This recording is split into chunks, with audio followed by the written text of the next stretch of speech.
In the timetable, normally we will teach, if it's primary school, we have to teach Thai, we have Thai language, Thai lesson, we have to teach mathematics, we have to teach science, we have to teach so many subjects, and each lesson, 5 lessons a day, something like that. Our family are looking for a school that fit with this society. You know, like we been to so many schools and we have a look around in so many schools, and we find that this day all the schools are focusing on academic knowledge, which is, to be honest, for me, it's kind of useless. Like even for us, we studying something else and we work on totally different area. So we find that if you really give academic knowledge to your kids, it doesn't do any good things for them. I want them to learn about life, I want them to learn about moral and ethics, and about to live in this environment and the society. That's why I choose this school. So like in the classroom, before we start, we have to have a mindful lesson. We have to come back to yourself. Otherwise we would, before coming to the class, we talk a lot, play a lot. You see, but once to start off any subject or any lesson, we have to come back to yourself that, are you ready for the subject, for the teacher, to the class or not? Something like that. So we have like a mindfulness training. It can be sit down and come back to your breath, breathing in, breathing out. Or you can do like this, breathing in, senses the movement of your finger here, up, inhale, exhale, inhale, exhale, something like that. Or there are many kinds of techniques that you can do. The teacher can develop your own techniques. So to start with is to call yourself back, to ready for the class, something like that, and then we can go into the subject. You see, this is, and so each class we can practice that every day. Or even for myself, when I walk from one floor to another floor, I would go on meditating, like put toe step by step. So I will come back to myself again. I will not just walk and think other things. So this is what I have to practice. And why do I have to do that? Meditation, to come back. Because I have to train myself to be able to think, to control my thinking. Otherwise, my thinking will wander around and it's not focused. So we need to stop thinking. There should be some interval in a day, and that would help you to strengthen your mind. First thing that I have to tell you is that we have to understand why we have meditation. We need to know that as a person, we are consist of physical world, body, and inner world, which is mental and wisdom. Okay? So, in the education, most education would emphasize on the physical world, knowing everything outside the world, but you don't know inside yourself. So this is why we need to do meditation. We have to cultivate oneself. We have to develop oneself inside world. In order to balance one's life, you have to train yourself, the inner world, during the day too. You cannot just go and wait, go home and do it at home, or you go to the monastery. In a day, you have to find the time to practice meditation, mindfulness, in order to make yourself have a balanced life. Practicing meditation, it's two forms of practicing meditation. Most of people understand that sitting and walking meditation, it's the only things. But actually, another form of meditation, which is I learned from the school, is you can do meditation anytime you can. Even when you wake up, you get up from your bed, walking to your bathroom, you can do meditation by aware of what is emotion in your mind. And that is more important because it gives you more frequency to do it easier. Because in our life, we have a busy job and everybody have business, have life to do, have to take care. You can't just sitting or walking meditation all day long. But this way is the way that you can do it all day. You can do it anytime you want, even you at work. If you think you can't do it, that's one thing. But if you stand up, walking to the toilet, you can. Inside the toilet, you can. At lunch, you can. Driving home, you can. You can do anywhere. People thought that if you want to succeed something, you have to be able to very creative. You have to think of anything. But in real life, in Buddhism, Buddha told us that you have to be able to control yourself. And if you cannot control yourself, your mind, if you can control yourself and your mind, you will have respect to yourself. If you have respect to yourself, isn't it good? You don't have to wait for other people to respect you. Is this a gift for you? What I said that we can do it in a daily life is that when I bow to the Buddha, before I just bow it. But now when I bow to the Buddha, I would think of the goodness the Buddha gave to us. So I bow with my heart. So it would be different, totally different from what I bowed before. So this is one thing that I can practice, mindfulness. When I bow, when I open my thermos, when I drink water, when I walk, it's something that you can think of. For me, myself is a serious person. Too much. I have to be less serious. And when I do mindfulness, I feel that I will be more relaxed. So for me, I find that mindfulness helps me to be more relaxed, to be playful more. I can actually in your life you can do normal life. You can run a normal life. I have, as a leader, as a director of the school, I have to practice much more than other people.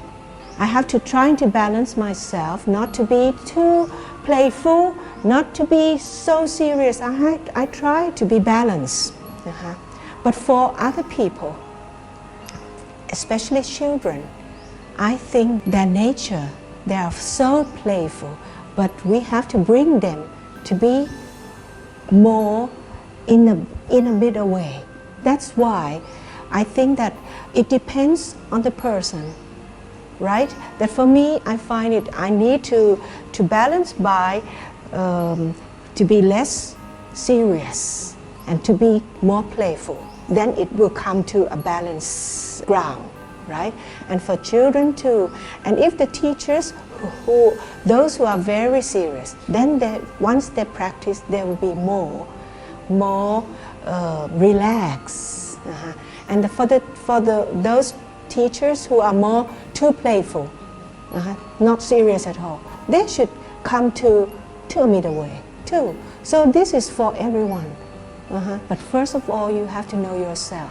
What kind of a person you are. You learn about yourself, and then trying to adjust it little by little. What he talked about during the Dhamma, he talked about perseverance, he talked about patience and perseverance. It means that he has actually talked about an education which is valid and which is not valid. A valid education is an education that gives you all the aspects that needs in the life, not only the academic things, but some other things too. As you can see that having a success ultimately in your life does not come from academic things only, but comes from perseverance, never give up, and you still have patience to walk over all the obstacles and walk over all the problems and even the failures you can still find in the path to your success ultimately. But a lot of people, and especially in the society now, that a lot of families, they try to nurture their children or their kids to have a perfect environment. And it means that the kids will never experience something difficult, will never experience what we call tuk, because everyone's trying to nurture them to some environment that is very happy. And this is not real in the real world, because everyone would know as a grown-up that your life can never meet anything that you like always. You have to see something that you don't like. You have to experience something that you don't like. So by having, that kind of unreal situation applied to your kids, it means that immunity of the life by the kids will be low because they never experienced that. So he talked about preference because to achieve in your life, and you have to set the standard of achievement too. Apply meditation in my work, like you see that the school teachers are very, very important resources. People would see what I do, right? They watch me, not only my words. They would look at me, my action, my behavior, everything, right? So what I've told the teacher, it has to be what I am. It shouldn't be differently. Otherwise, what I said would have no meaning at all. So that's why I have to practice myself. And as a leader in any company, in any place, you have to be very mindful. If I said to my teachers that to be a wise person, you have to be able to control your words and your action, but I cannot do it. But you have to accept it. This is me. So what I say, what I did, nobody will believe what I say. Even not only the teacher, the parents also, and the student also. So if you don't do what you said, nobody will believe you. And nobody will trust you. And this is very important. If you are a teacher and you say it and the student don't listen to you and don't pay respect to you, how can you teach them? Would you be happy? Of course not. So it's very important to everyone, or even in the family too. If the parents, the father and the mother said, you don't lie, you shouldn't lie to me, but you are lying to your friends, to your colleagues, what does it mean? How would this world would be if people just say it without intention to do it, right? So we have to be very careful, to be very mindful. in what you're doing, because everyone is watching at you. So you will set the example, a good example or the bad example. So like if you eat, you're having lunch and you don't like it, and then you just leave it like that. They watch at you, right? The student and the teacher, they look at you, and it means they will understand that, okay, if you don't like it, you don't have to do it. You don't have to be responsible for that. Something like that. So, what is the meaning of teaching? What is the meaning of education? So that's why education is so important, that we have to develop oneself. In this school, one thing, when people come to apply to be a teacher or to be a member of this school, you have to be ready to develop yourself. Not to only teach the student, you have to develop yourself in your conduct, in your mind, in your heart, everything, every aspect. So this is how I bring meditation to my work. And we have to put it into the daily life. So we have to design the curriculum that all the teachers, they just don't teach the subject. They have to teach life, how to lead a good life too. And not only teach meditation, but you have to understand Dhamma too. Like if you teach in mathematics, teach that why, multiply, adding, what does it mean into your life? In your life, you cannot just only get multiply or adding. Sometimes you get subtraction, right, in your life. Sometimes you have to divide it, sharing to other people, something like that. So in your life, you have to connect it with your life. It's not only just the subject. So this is not only meditation, it's about life. The parents, for the teacher, we have like some kind of a meeting. Sometimes the meeting will be like for a training on how to teach the student how to work properly, but at the same time we train them to understand life more. You see, so we use the meeting as a training to be a good teacher. You have to train outside world and inside world. Like the inside world is sometimes we'll read a Dhamma book and we sharing and discussing with each other, something like that. And how do you connect it with your life and to the lesson, something like that.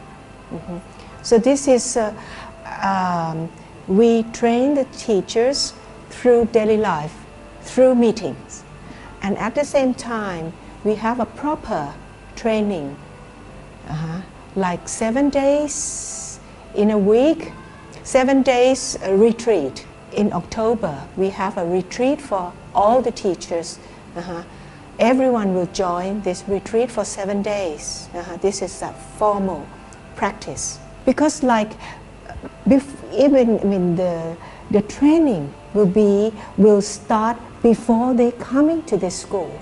Once they got accepted from the school, they have to have 12 hours of classroom of the parents. They have to come.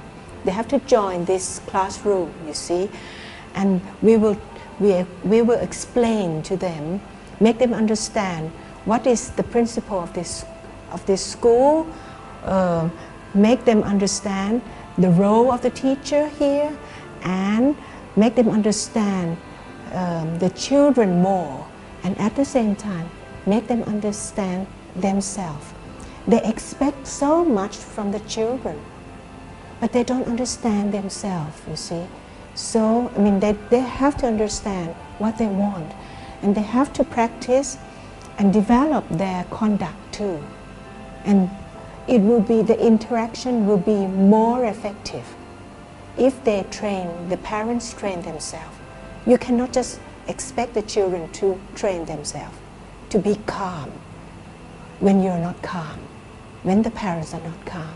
So you have to calm yourself first. But how? How to calm yourself? It's by practicing meditation and learning Dhamma. So the parents need to have some kind of a lesson that they can practice. So even for myself too, I used to expect a lot from the teachers. As a teacher, as a good teacher, you have to do this and do that. But I never look at myself. But once I go for a meditation, I see myself more clearly. So I have to be, to be more gentle, to be more kind to my teachers. So they will listen to you. But if I throw my anxiety, my frustration to the teachers, they would close the door. They don't want to listen to you. It is the same thing to every relationship in this life. To the parents, with the children, to the friends, to their friends. We need this. So this is not only for teachers, it's for everyone. Buddhism, it's not a belief system. It is, you will understand it by practicing. You have to do it. You cannot just believe it. So it's a hard work, but it's worth doing it for the sake of this world, for the sake of peace, for the sake of happiness in this world, especially yourself. If you're happy, you can give happiness to everyone. But if you're not happy, you will give unhappiness to everyone around you. But as you know, that everyone wants happiness. And it's not a single bond, that you can give it to yourself and to others so easily that you can do it. Just do it.